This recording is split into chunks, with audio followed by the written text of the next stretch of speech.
Hello everyone, আসসালামু আলাইকুম। আশা করি সবাই অনেক বেশি ভালো আছেন। ডিম এমন একটি খাবার যা সবাই খুব পছন্দ করে খেয়ে থাকে। স্পেশালি ডিম আমার খুবই পছন্দের একটি খাবার। কিন্তু এই ডিম যদি আমরা গতানুগতিকভাবে রান্না না করে একটু ডিফারেন্ট করে করি, তাহলে খেতে এবং দেখতে দুটোই অনেক বেশি সুন্দর হয়। আজকে আমি ডিমের যে প্রিপারেশনটি করছি সেটি আমি করতে যাচ্ছি কচুর সাথে। কচুর যে মূল বা রুট সেটি দিয়ে। তাহলে শুরু করা যাক। এখানে আমি নিয়েছি স্লাইস করে কেটে রাখা কচু, সেদ্ধ করা ডিম, পেঁয়াজ কুচি, কাঁচামরিচ কুচি, আর সে সাথে আছে কিছু মশলা যেমন হলুদ, মরিচ, লবণ, ধনের গুঁড়ো। প্রথমেই আগে আমি ডিমগুলোকে ভেজে নিচ্ছি।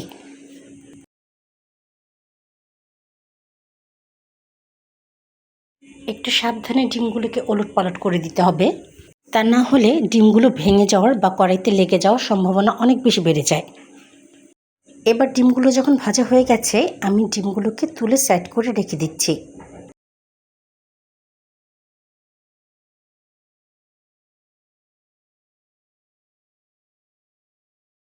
এবারে একই তেলে কেটে রাখা কচুগুলোকে দিয়ে আমি ভেজে নিচ্ছি। Please to subscribe my channel and press the bell icon. তাহলে নোটিফিকেশনটি সবার আগে আপনার কাছেই যাবে আর ভিডিওটি সবার আগে আপনিই দেখতে পাবেন। এই পর্যায়ে কচুগুলো যখন এক সাইড ভাজা হয়ে যাচ্ছে, তখন আমি আরেক সাইড উল্টে দিচ্ছি।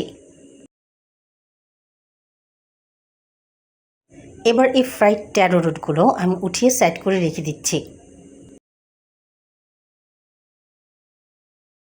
এবার এই গরম তেলের মধ্যে আমি দিয়ে দিচ্ছি পেঁয়াজ কুচি। এখানে 3টি মিডিয়াম সাইজের পেঁয়াজ কুচি করা ছিল।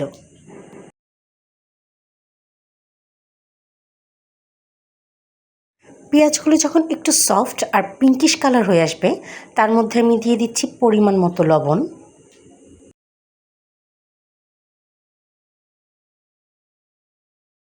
হাফ চা চামচ শুকনো মরিচের গুঁড়ো, 1 চা চামচ ধনের গুঁড়ো ও হাফ চা চামচ হলুদের গুঁড়ো।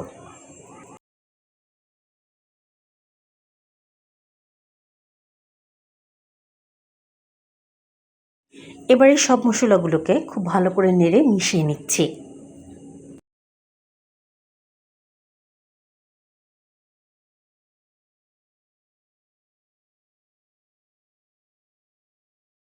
আর এবার এখানে আমি দিয়ে দিচ্ছি সামান্য পরিমাণে পানি, যাতে করে মশলাগুলো পুড়ে না যায়। Please to subscribe, like, comment, share more and more. তাহলে মোটিভেট হই এবং ভিডিও বানানোর আগ্রহটাও অনেক বেশি বেড়ে যায়। মশলার ভেতর থেকে কিন্তু পুরোপুরিভাবে তেল ছেড়ে দিয়েছে, তার মানে হচ্ছে মশলা খুব ভালো করে কুক হয়ে গেছে।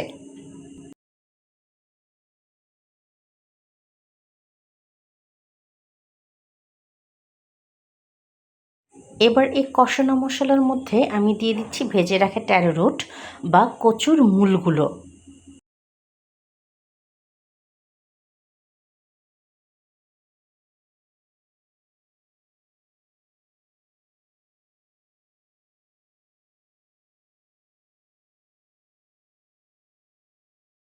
এখানে এবার দিয়ে দিচ্ছি আমি সামান্য পরিমাণে পানি, যাতে করে কচুগুলো পুরোপুরিভাবেই সেদ্ধ হয়ে যায়। অনেক বেশি পানি এখানে দিতে হবে না, কারণ ভাজার সময় কচুগুলো অলরেডি 70% কুক হয়ে গেছে।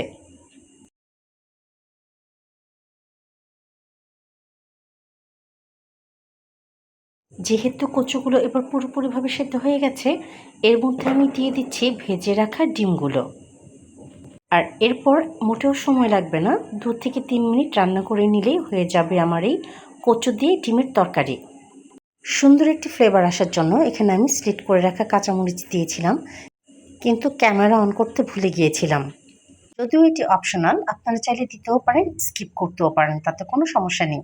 দেখতেই পাচ্ছেন ডিমের তরকারিটি কী পরিমাণে সুন্দর লাগছে দেখতে, আর আলহামদুলিল্লাহ খেতেও অনেক ভালো হয়েছিল।